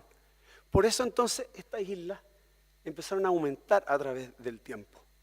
Entonces, los verdaderos ignorantes acá no eran las comunidades locales, sino que eran los científicos de las agencias de desarrollo que creían que estaban talando los bosques. Ahora, ¿qué relación tiene este tipo de imágenes y este tipo de análisis con el desierto de Atacama y con los humedales andinos? Tiene muchísima relación, porque es un caso análogo pero inverso. Al igual, siguiente, por favor. Al igual que los bosques de Guinea, muchos de los humedales de altura en la región surandina, que son conocidos como vegas y bofedales, no son naturales, como aparentan ser, sino que son producidos. Y hay muchas investigaciones sobre humedales de altura, pero generalmente se producen desde la biología o desde la ecología, y por mis colegas los geógrafos físicos, pero hay pocos trabajos etnográficos, algunos, pero pocos. Ahora, se produce un cambio radical en el año 77 cuando un investigador peruano, Félix Palacio, empieza a estudiar el humedal de Laca, en Puno, y se da cuenta de que el bofedal en realidad es regado por la comunidad aymara a través de un complejo sistema de canales, que en aymara se llama IRPA. Entonces, el humedal en realidad no era natural, sino que estaban cavando acequia, que se llama IRPA, y regaban un espacio que antes era seco, estaban produciendo este humedal. En Chile hay pocas investigaciones al respecto, pero hay algunas. Tenemos, por ejemplo, este humedal que uno lo ve y dice a simple vista, ok, aquí tenemos un espacio verde, un río, ¿cierto?, que parece, entre comillas, absolutamente natural. Esto es cerca de Muyuri, una comunidad aymara en la primera región. Siguiente. Pero en realidad si uno baja, empieza a haber canales en el humedal. Siguiente. Y también unas pequeñas represas que están hechas con piedras y champas de pasto, que de hecho champa es una palabra aymara. Siguiente. Inclusive en el mismo río se encuentran obras de infraestructura más fijas, como canales de cemento y también con puertas de fierro. Siguiente. Y esto se usa para regar justamente el humedal, pero también para evitar que en las épocas de helada el agua se vaya hacia los pastos y los pastos se congelen. Y mediante esta técnica se expanden los humedales para tener mayor pasto para los animales. Ahora, lo interesante de esta forma, la anterior, todavía no paso, es que los humedales de altura entonces dejan de ser naturales, sino que se transforman en verdaderos artefactos. Son artefactos culturales, son artefactos híbridos, en donde existe como un ensamblaje entre cultura material, naturaleza, trabajo humano y este ciclo hídrico. Siguiente. Ahora, no todo es cultura aquí, en esta producción. También hay poder. Y ello en la medida de que estos espacios se encuentran en estos espacios intereses divergentes, como muestra en esta foto en Las Vegas de la comunidad atacameña de Turi, en las cuales estas acequias que riegan la vega se encuentran también con cañerías que mostraba Lautaro, en las cuales transportan el agua desde los humedales de altura para las industrias y el consumo humano de las ciudades. Siguiente. Ahora, es este poder el que se hace evidente en la producción social de los humedales de altura en el desierto, luego de que el año 83 se comenzasen a privatizar las aguas en distintas comunidades indígenas de la región, específicamente en Chibu Chibu y en La Sana, ahí vemos al lado de la ciudad de Calama, mediante la privatización de los derechos de las aguas. Y ello se realizó mediante una serie de informes técnicos que los realizan hidrólogos y arqueólogos. Y estos expertos lo que hacen es ignoran una serie de técnicas locales de riego, la que ante los ojos de estos profesionales son invisibles, lo que llevó a otorgar menos derechos de agua a las comunidades respecto a los que históricamente estaban utilizando. Y una de estas prácticas justamente es la práctica de regar, de producir los humedales. Una de estas negándoles justamente la condición de estos humedales de verdaderos artefactos culturales. Y cuando estos expertos realizan estos informes, dicen justamente de que los humedales, o de que este humedal, particularmente el de Chibu Chibu, tienen sus aguas naturales. De hecho, un informe dice, abre comillas, siendo La Vega un área con nivel freático elevado, se puede decir que tiene su agua propia. De allí que entonces no se le asignaron agua al humedal para ser regado. Ahora, siguiente. Aquí tenemos un mapa que fue utilizado justamente para realizar este proceso, realizado por Hans Niemeyer, un nombre bastante familiar para los arqueólogos que trabajan en la zona, y este mapa fue tomado para hacer este proceso. Y aquí se muestra justamente un catastro en donde se individualizan los predios para dar derechos de agua, y solamente se da agua para quienes riegan con fines agrícolas, y no se da agua para regar esta zona que es Las Vegas, para producir la vega con fines de pastoreo. Y de hecho, Niemeyer en su informe dice que los habitantes de Chibu Chibu, al terminar de regar sus predios, arrojan las aguas a Las Vegas, lo que es una práctica anarquista, dice. Ahora, con este informe La Vega se consideró como un humedal no producido, en el que el hombre no mezcla el trabajo justamente con la naturaleza, lo que llevó al Estado simplemente a negarle el agua. Un entrevistado a mí me contó lo siguiente, abre comillas, nos dijeron que Las Vegas tenían su propia agua natural, por eso no nos dieron papeles, esos son derechos de agua. Nosotros reclamamos y nos dijeron no, no y no, y después Las Vegas se secaron. Después corría solo un hilito de agua y los animales se murieron. Antes en Las Vegas había patos y lagunas y ahora hay pura chusca, eso es polvo. Y efectivamente La Vega se secó, como lo demuestra este ejercicio de detección que es análogo al que hace Furger and Leach y el que mostré al principio. Pero a diferencia del ejercicio de Furger and Leach, en donde los bosques aumentan, aquí disminuyen. Aquí hay una secuencia de imágenes satelitales Landsat desde el 75. En color rojo está la cobertura vegetal y se ve claramente cómo van disminuyendo hasta la fecha. Siguiente, de hecho, cuando estas imágenes se procesan mediante lo que se llama, mediante un software especial que nos permite hacer lo que se llama en lenguaje técnico imágenes clasificadas no supervisadas. Se ve cuantitativamente cuál es el resultado. Mientras en el año 75 tenemos 7 kilómetros cuadrados de cobertura vegetal, hoy día tenemos solo 3. Siguiente. Siguiente porque estamos cortos de tiempo. Siguiente. Y así es como está el humedal hoy en día. Siguiente. Aquí están los canales antiguos de riego que están secos. Siguiente.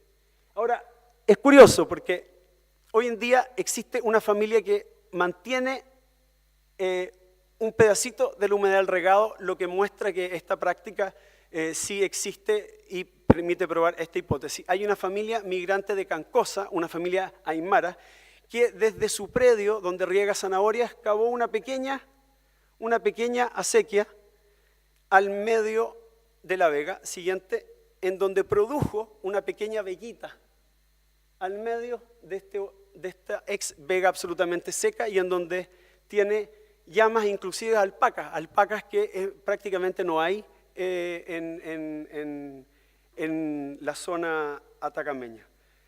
Siguiente, y solo a modo de reflexión final quisiera decir que muchos de los paisajes hídricos que existen en Atacama no son meros contenedores de agua, que existen como un fenómeno inevitable y natural de la naturaleza, sino que son socialmente producidos, son regados, son espacios en los cuales la tecnología, el poder, el trabajo, los discursos y las condiciones físicas del agua están ensamblados.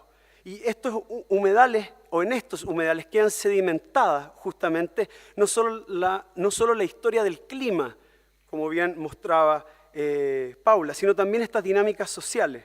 Y en estos humedales entonces son verdaderas enciclopedias ambientales en los que podemos leer este entramado entre naturaleza y sociedad y ver esta sorprendente creatividad humana que mostraba Lautaro para domesticar el desierto, yo prefiero decir coproducir el desierto. Porque estos humedales que a simple vista se ven naturales son regados, lo que permite el enverdecimiento del desierto. Y este tipo de advertencia es de suma relevancia ya que visibiliza lo que los expertos y científicos a veces no ven, que son formas sutiles de estar en el desierto, o más bien dicho, de hacer desierto. Muchas gracias. Muchas gracias. Es un gran honor estar aquí. No estoy acostumbrada a exponer en español, por eso yo voy a leer la introducción y entonces enseñar mis imágenes. Las acequias, canales de riego de flujo por gravedad, excavadas a mano, desvían el flujo de agua para sostener la economía agropastoril establecida por los colonos españoles en el Valle Alto del Río Grande de Nuevo México en los siglos XVII, XVIII y al principios del XIX. Las políticas de la colonización española requerían que los colonos en el desierto de la frontera norteña de Nueva España ubicaron a sus comunidades cerca de fuentes de agua confiable.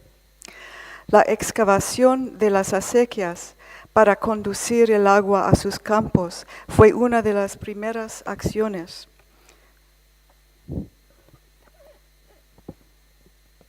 ¿Me pueden oír? Tomadas por los colonos que recibieron mercedes de la corona española a partir de 1598. La agricultura de acequias extendió hábitats ribereños, transformó la ecología regional y creó el culturado paisaje nuevo mexicana vista hoy día. Las zanjas desvían, dividen y entregan el agua a las siembras y al ganado. Forman fronteras y senderos. Conectan y definen comunidades de regadores que gestionan el agua colectiva. Mantienen la biodiversidad a lo largo de los corredores ribereños y reponen los acuíferos subterráneos a donde quiera que llegan. En Nuevo México, el vocablo acequia se refiere a la zanja física que transporta el agua de riego y también a la asociación de parciantes o regadores quienes gobiernan, gestionan y mantienen su propio sistema de riego. Estos sistemas comunitarios de riego siguen siendo las más antiguas instituciones administradas de agua de origen europeo en los Estados Unidos.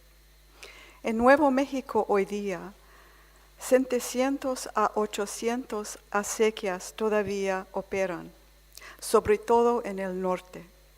Funcionan como sistemas de riego autónomos. También son subdivisiones legales del Estado, sometidas a los estatutos del Estado y la Ley de Agua Occidental. Estos dos sistemas son muy diferentes, resultando en el tipo de tensión que se encuentra por todo el mundo entre sistemas de riego autónomos locales y burocracias estatales. Por ejemplo, en la tradición de gobernar las acequias, la distribución de agua entre parciantes se basa en la equidad y la necesidad, y la escasez se reparte. Por el contrario, según la ley estadounidense de agua occidental, el agua se asigna en fundamento o en derecho prioritario al que tiene los derechos más antiguos. Esto significa que en tiempos de escasez, todo el agua puede ir a la persona titulada con los derechos de agua más antiguos. Tal política puede convertirse en un todo o nada, juega de sumo cero, que podría haber sido, y de hecho podría ser todavía, insostenible en un clima árido.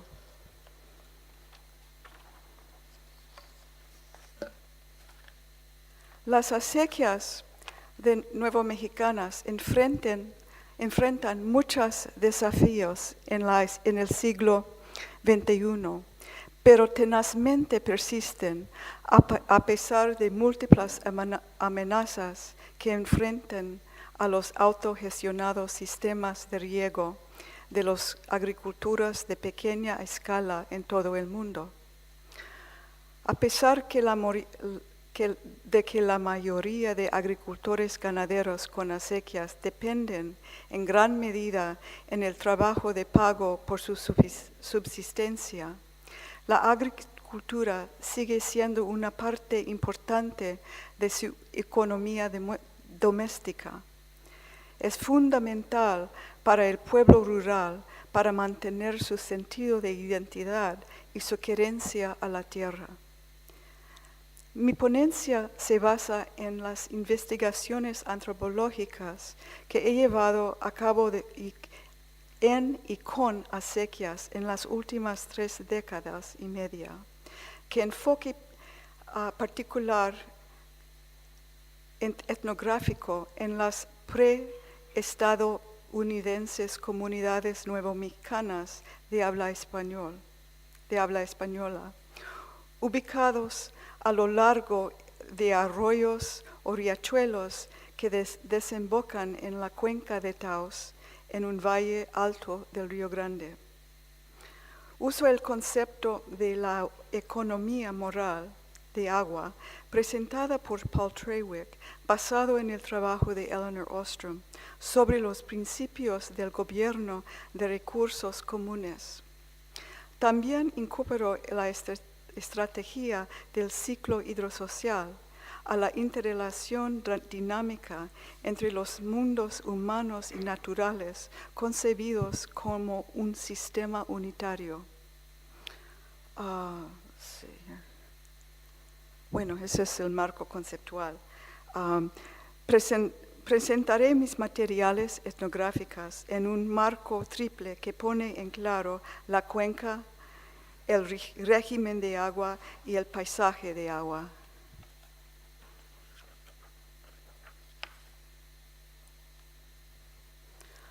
Yo considero el sistema de acequias en relación con la hidrología local, sitios sagrados y las prácticas culturales que implican movimiento lineal colectivo a través del espacio social y geográfico al aire libre. Las actividades aparentemente sin relación a la limpieza de acequias y la procesión religiosa católica son ambas formaciones lineales, dinámicas, que se mueven a través de un paisaje cultural en particular. La limpieza de las acequias o la limpia es un ritual anual de trabajo secular que mantiene la operación eficiente y la cooperativa de una acequia. La procesión es una oración ritual, calendaria, que inscribe simbólicamente y circunscribe una topografía sagrada. Al igual que el riego en sí, ambas actividades inscriben también los cuerpos que las realizan y públicamente promulgan compromiso personal de una comunidad de sitio. Bueno, eso es...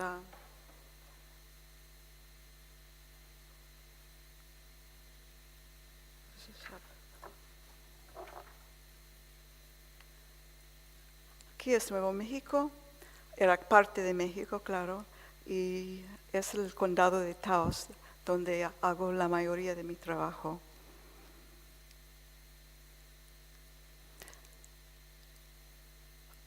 El Valle de Taos queda a 2.070 metros sobre el nivel del mar y abarca aproximadamente 400 kilómetros cuadrados. La zona de las acequias, rejadores, en el valle mide alrededor de 40 kilómetros cuadrados. Hay aproximadamente 70 a 80 acequias en el valle. El uso principal de las aguas superficiales en el valle es de riego.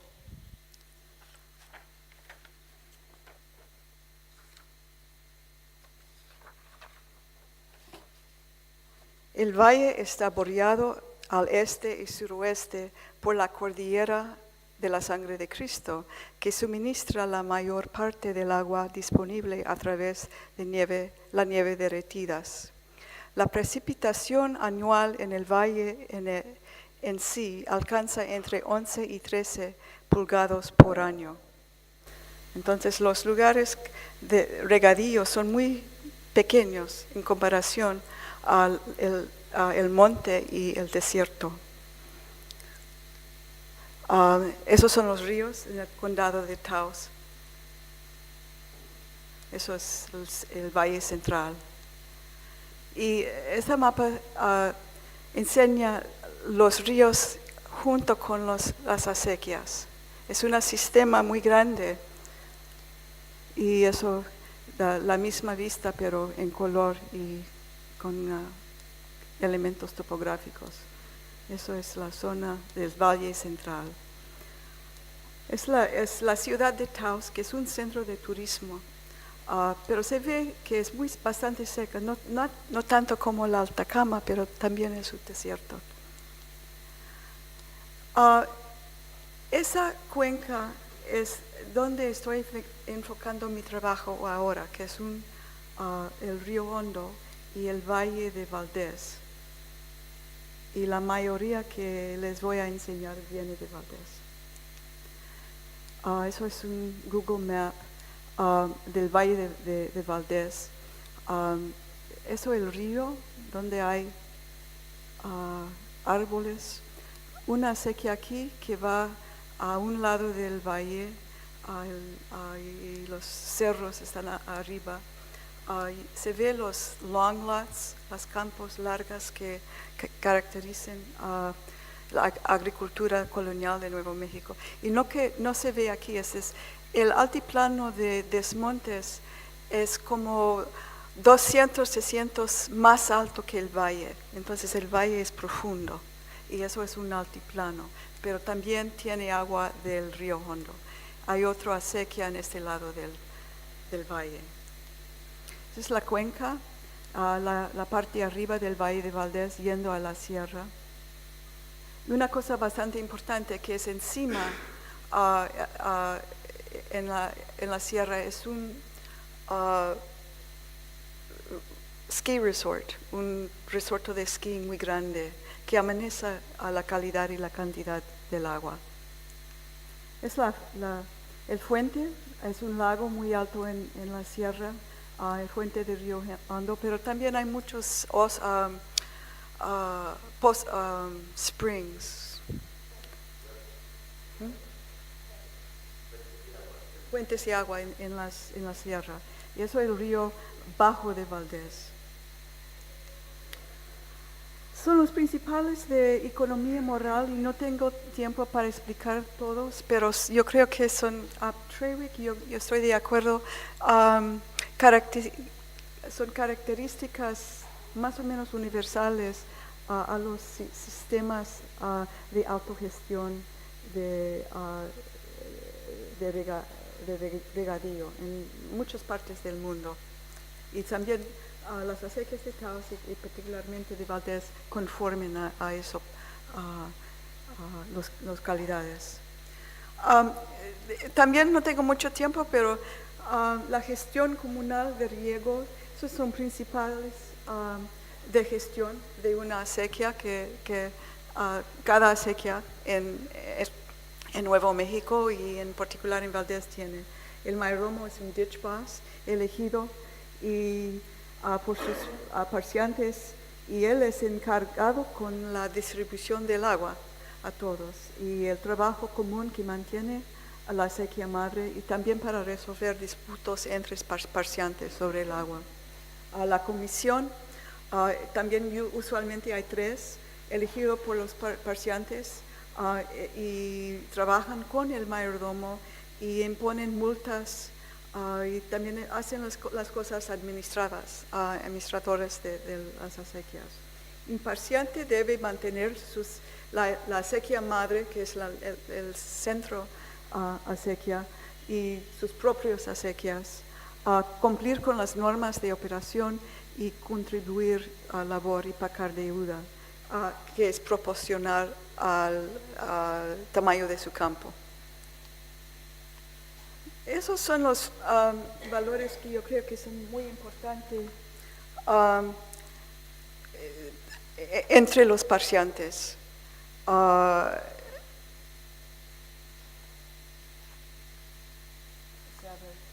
Equidad, necesidad son los principales de distribuir. Repartimiento, que siempre hay que partir el agua y también partir escasez. Es una principal muy importante. Mutualismo, que depende en confianza y ser una persona con respeto que ayuda a su vecino.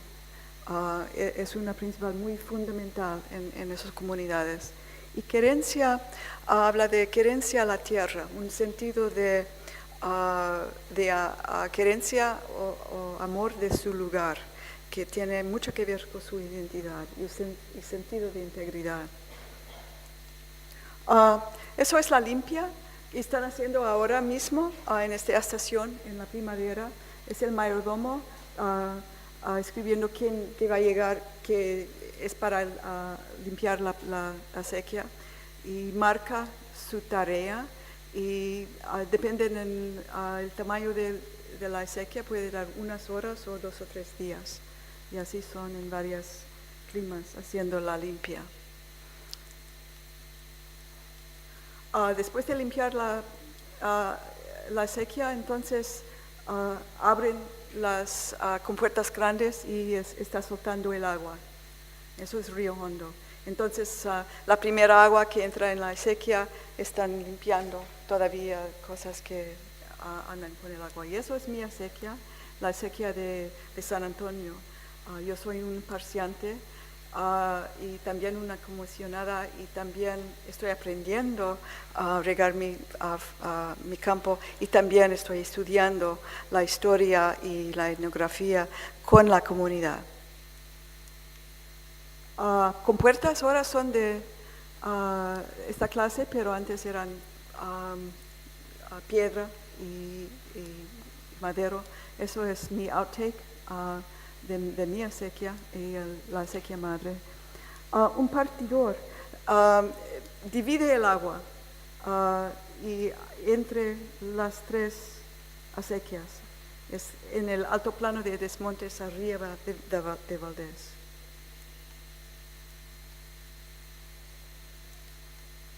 Regando,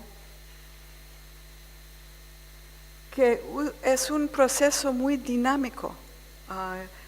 Depende en la cantidad de agua, las condiciones de la tierra, del clima y todo eso. Es una cosa que parece fácil, pero no es. Otra vez, el mapa del Valle de Taos, pero esta vez lo que he puesto son las parroquias. Hay 3 parroquias en el Valle de Taos. Trinidad Santísima, Nuestra Señora de Guadalupe en el centro y San Francisco de Asís. Y por una obra que hice hace unos años que resultó en mi libro, hizo mapas de el agua, los lugares importantes del agua, las acequias y los sitios sagrados en el sistema catolicismo, porque hay también un pueblo indio en el Valle de Taos y reparten las aguas, pero tienen sus propios sitios sagrados que son distintos, pero a veces se overlap y es interesante. Voy a invocar eso again. Holy Trinity Parish, Valdés otra vez. Y los sitios sagrados es la placita de Valdés. Era una placita fortalecida originalmente y se ve todavía la forma. Es la capilla de San Antonio. Y ahí está el sistema de agua doméstica. Que se llama Mutual Domestic Water System. La palabra mutual es también muy importante porque los principios que usan son los mismos que la acequia. La iglesia de San Francisco, Camposanto, capilla, oratorio. Esos son los sitios sagrados en el mundo católico. También altares, como en Grotto de la Virgen, dan bendición del Río Hondo en su día de San Antonio, que es 13 de junio, yo creo. Es un calvario encima de un cerro que ponen una cofradía de hermanos, de penitentes que se llaman, y es un lugar sagrado. Y la procesión en una otra placita en Taos. Y finalmente, San Isidro Labrador, que es el patrón de los agricultura y también de los obreros, muy importante en otra comunidad en el Valle de Taos. Ahí sí se representa y haciendo su procesión en su día, que es el 15 de mayo, después de una novena y una misa, víspera, y entonces llevan el bulto de San Isidro cantando alabanzas entre los campos y rezando para lluvia o contra granizo, depende de las condiciones. Bueno, gracias.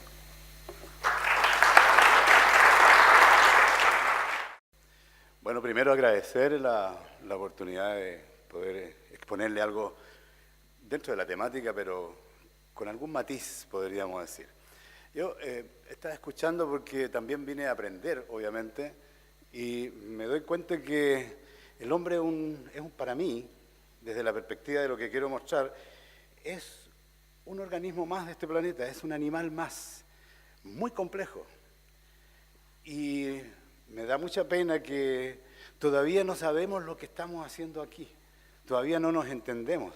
Estamos haciendo un tremendo esfuerzo en este grupo, por lo menos por lo que yo escuché, de entrar a redescubrir o a descubrir quiénes somos, cómo funcionamos. No sé si tendremos tiempo para algún día decir, estos somos los seres humanos. Y como tales, vamos a sobrevivir en este planeta. Me da la impresión que nos falta mucho para eso, como que no somos capaces de ponernos de acuerdo. Uno ve las noticias y ve cómo nos destruimos, ve cómo destruimos el paisaje, ve cómo destruimos la naturaleza.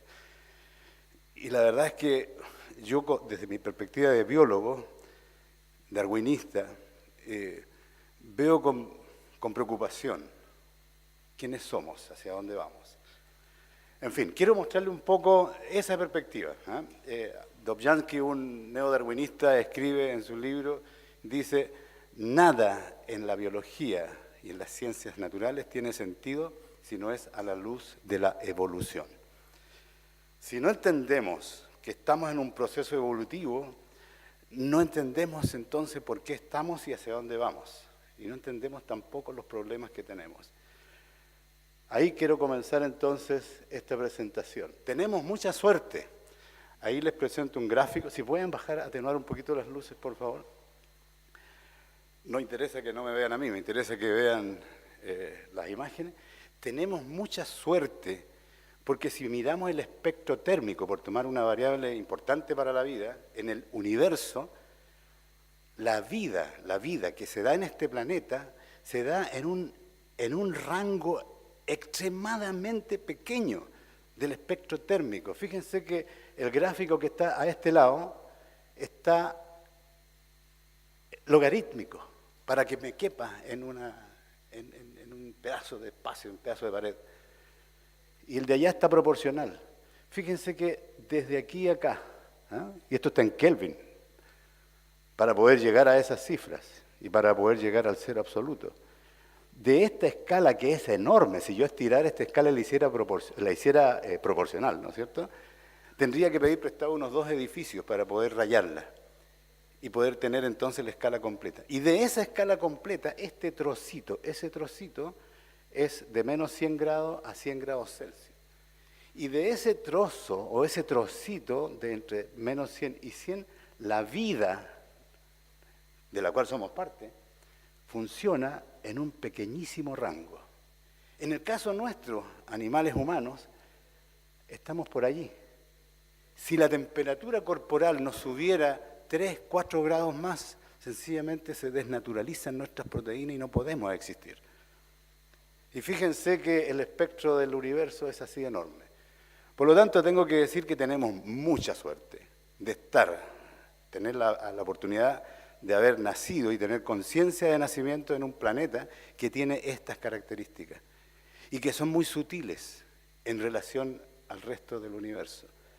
Tenemos suerte que la Tierra se demora 24 horas en girar sobre su eje, porque si se demorara más, seguramente en 3 horas más, amaneceríamos congelados.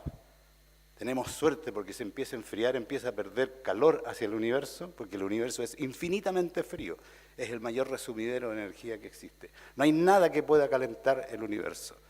Por lo tanto, cada noche cuando vemos el cielo oscuro, el planeta está irradiando su calor que ganó durante el día hacia esa bóveda. Y afortunadamente a las 4 de la mañana comienzan los rayos del sol tangencialmente a entregarnos de nuevo ese calorcito. Y sobrevivimos térmicamente un día más. Así vivimos. Esa es el filo de la navaja donde nosotros estamos viviendo, tomando en consideración una de las variables que son importantes desde mi perspectiva evolutiva.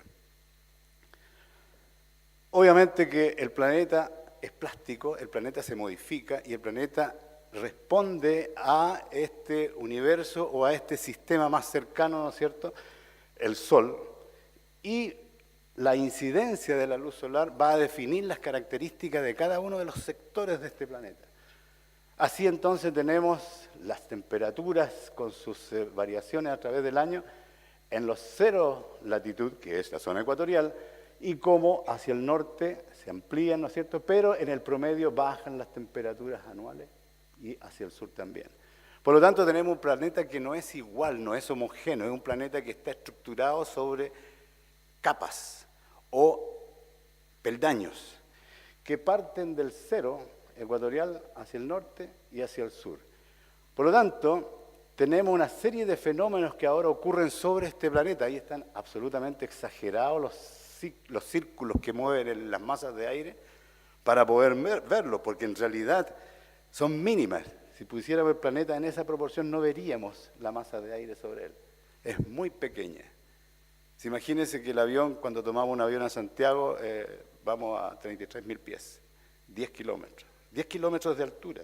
10 kilómetros son de aquí, estamos en el centro de la ciudad, a Coloso hay 12 kilómetros. Antes de llegar a Coloso, levanten esa altura, son 10 kilómetros de altura. Y a esa altura, si ustedes miran la temperatura de los aviones que hoy día nos dan información, hay menos 40 grados Celsius. Es así de frío el universo. Entonces, las masas de aire que se levantan y circulan, en esta zona pierden la humedad y genera zonas de lluvia en este sector. Las masas de aire, entonces, cálido, se van enfriando y se mueven en esta dirección, y aquí están cayendo las masas de aire que vienen generando una zona de alta presión, pero vienen con muy poca humedad o secos, y genera entonces estas franjas del planeta que son secas atmosféricamente hablando. Luego incorporemos el tema de los fluidos líquidos dentro del planeta, el mar. El mar, igual que si tuviéramos agua en una bandeja, si la movemos se nos va, la inercia lo va a hacer ir al otro lado. Y este planeta gira, y hay una fuerza que se llama la fuerza de Coriolis, que es la primera razón que hace que los mares se muevan. Los vientos también hacen que la superficie de los mares generen corriente. Por lo tanto, tenemos corrientes muy organizadas, ¿no es cierto? Este es el giro del Pacífico Sur, el Pacífico Norte gira en esta otra dirección, lo mismo hace el Atlántico. Y fíjense que aguas frías levantan y generan corrientes frías, aguas frías generan corrientes frías y también frías. Pero aquí corrientes cálidas. Fíjense cómo se mueven las temperaturas del mar. Arriba está la temperatura real, digamos, ¿eh? en un modelo, ahí está la fecha, cómo va cambiando la fecha, y ustedes ven cómo el océano se calienta a medida que se desplaza por la superficie del planeta, sometida obviamente por la radiación solar. Y aquí se enfría y tenemos agua fría entonces en este sector, agua fría acá, aguas cálidas acá, lo mismo en el Atlántico, aguas cálidas, agua fría acá y agua fría acá. Estas son las desviaciones de los promedios históricos de las temperaturas superficiales del mar, le llaman las anomalías. Y además, un fenómeno muy interesante, que las aguas, como se mueven alejándose de la costa, son reemplazadas con aguas profundas, y esas aguas profundas entonces ascienden y se desplazan hacia afuera. Y afortunadamente esas aguas profundas traen nutrientes, es decir, sedimentos que van viajando hacia el fondo o sencillamente están en el fondo y son levantados por estas aguas. Ahí tenemos un fenómeno de surgencia en la costa peruana, ahí está modelado con colores, ustedes ven la fecha acá arriba cómo va cambiando, es prácticamente varios meses. Ahí aparece la mancha de agua fría que viene de abajo y se desplaza entonces hacia afuera. Y después estas masas de aguas cálidas la empujan y la hacen retroceder. Esos son fenómenos de surgencia, así funcionan nuestras costas, es absolutamente dinámica. Entonces tenemos aires secos, aguas frías. Consecuencia de ello, entonces, tenemos zonas de muy alta productividad, ¿no es cierto?, de fijación de energía por parte de vegetales acuáticos, en este caso marinos, ¿no es cierto?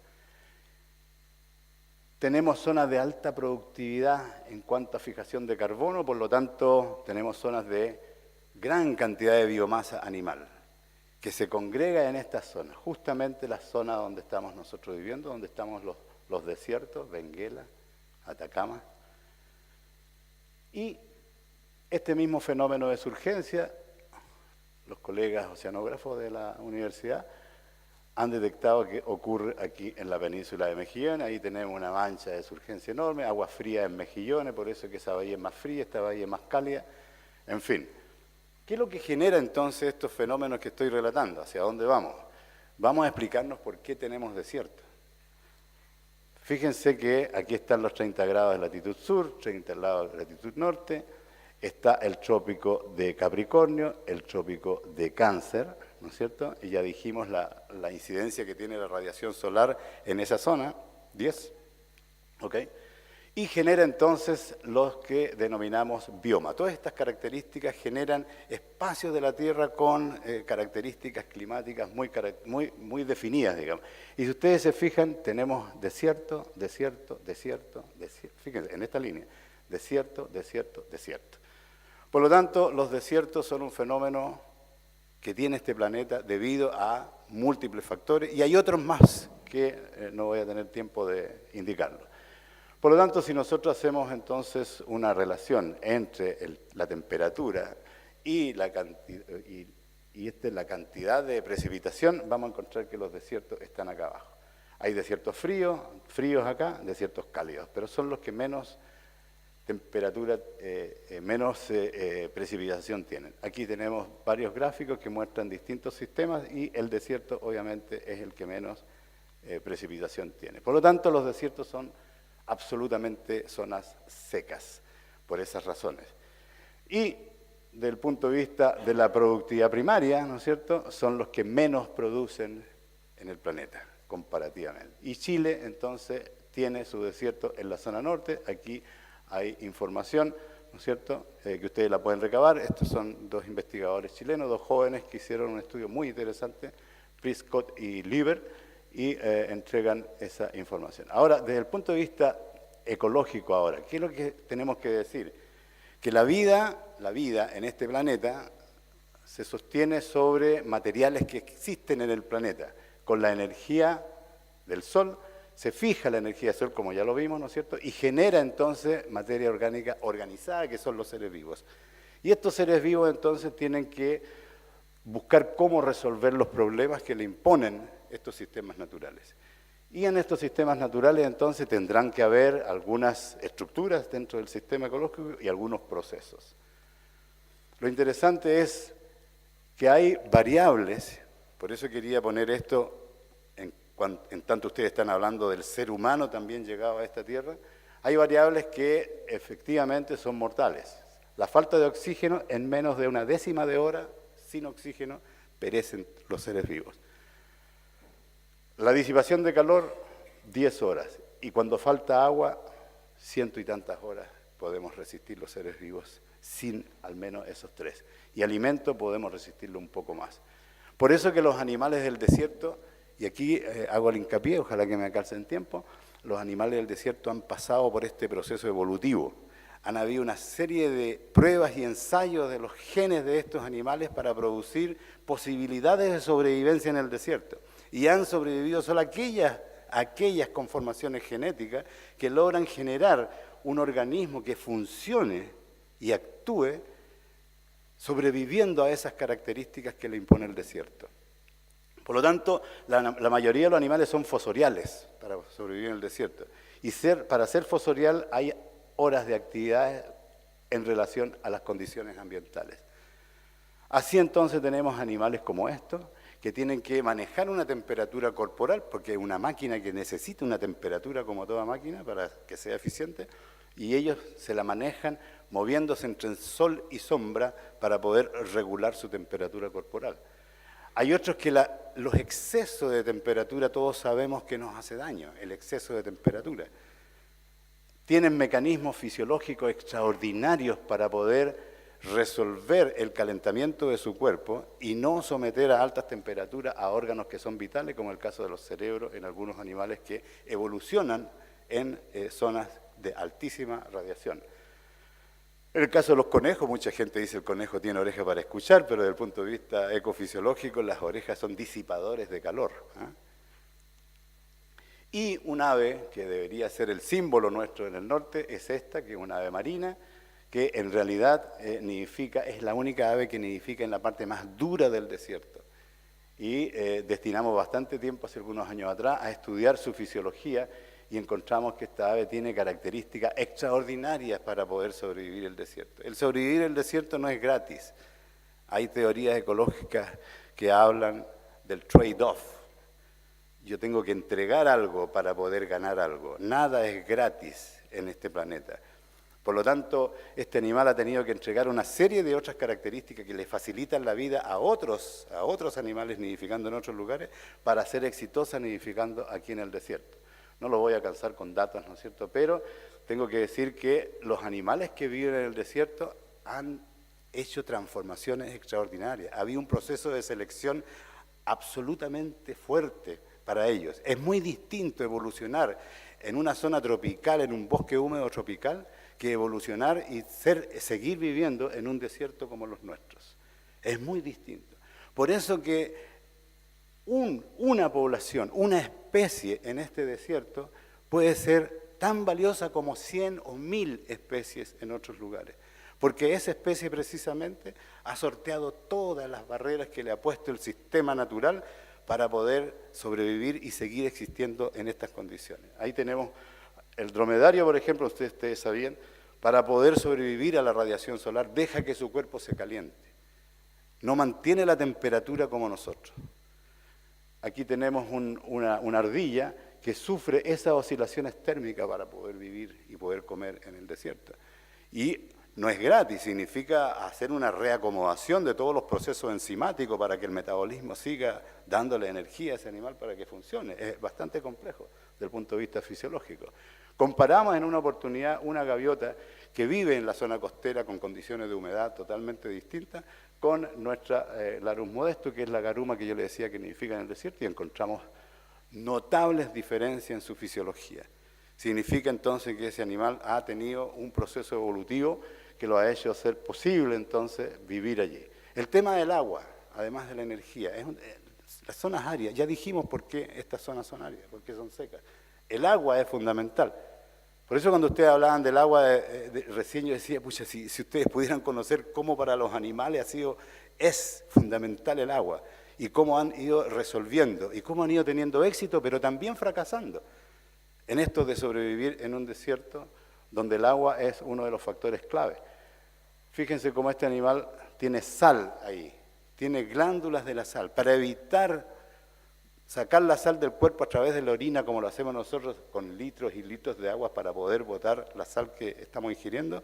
Estos animales concentran gotas de una especie de crema salina y la sacan por las narinas. Y hay una serie de adaptaciones fisiológicas muy interesantes. En el caso de las ratas que viven en el desierto, también para poder sobrevivir, las ratas no acceden a agua. Hay muchas ratas que no acceden a agua, no toman nunca agua. Y alguien dice, pero ¿cómo no va a tomar agua? No toma agua, no hay agua en los lugares donde evolucionó. ¿De dónde saca el agua entonces? Del metabolismo, del alimento, de los procesos, de las reacciones bioquímicas, se produce agua. Y esa es el agua que utiliza el animal para sobrevivir. Por lo tanto, agua metabólica. Y ahora hay que ahorrar esa agua, hay que cuidar esa agua. Y tiene una serie de mecanismos muy interesantes, ¿no es cierto?, para poder sobrevivir. Termino entonces ya, porque me dicen que ya estamos listos, ¿no es cierto? Termino que el agua en los salares también escasea. No es un agua potable, podríamos decir, para que la naturaleza la entregue a los seres vivientes así tal cual. No sirve muchas veces para los animales esa agua precisamente. Por lo tanto, tienen que haber procesos evolutivos y adaptativos bastante complejos para poder sobrevivir.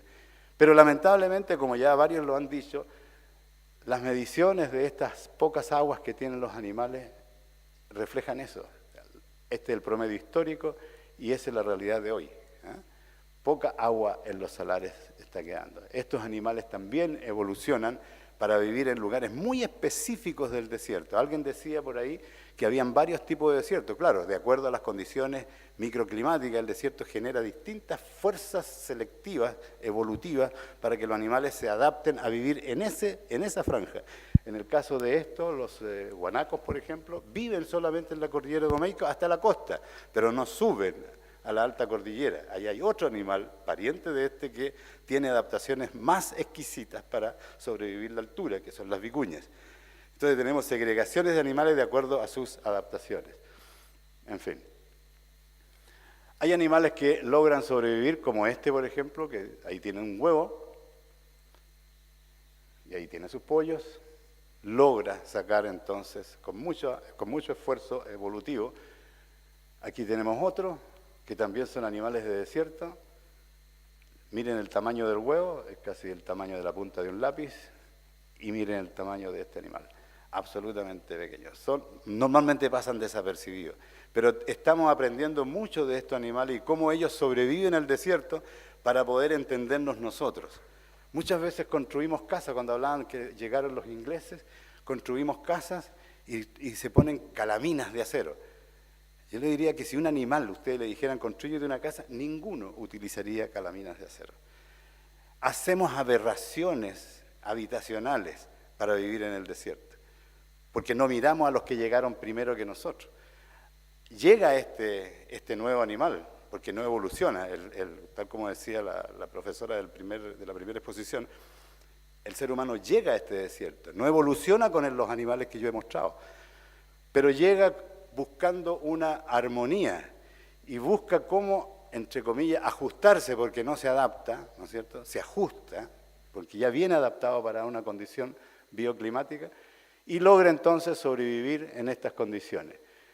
Lo que mostraba recién, para terminar, esto de acá, lo muestra un colega arqueólogo de la universidad, cómo el hombre se vincula con los recursos que le entrega la naturaleza, pero como está viviendo en la misma naturaleza del trópico de Cáncer, en México fui a ver y me encontré con esto, que son prácticamente lo mismo. Es decir, la naturaleza, también esta franja de la Tierra, la impone al hombre también ajustes similares cuando están en condiciones de similaridad ambiental. En fin, el tema que quiero dejar con esta última diapositiva es que llegan los primeros y algo pasa en el camino, que los que estamos hoy no parece que estamos de acuerdo con todo esto y estamos con otra mentalidad. No estamos vinculándonos al desierto como corresponde, como decía Lautaro, ¿no es cierto? Sino que estamos arrasando con el desierto. Ahí tenemos mucho material que está botado en el desierto, tenemos el letrero de Buena Fe, seguimos utilizando la yareta y bueno, ahí estamos, en este desierto. Espero haberles puesto un tema que a lo mejor no estaba todavía en la discusión respecto de por qué el hombre está metido acá y qué estamos haciendo como seres humanos cuando los animales están millones de años antes que nosotros. Muchas gracias.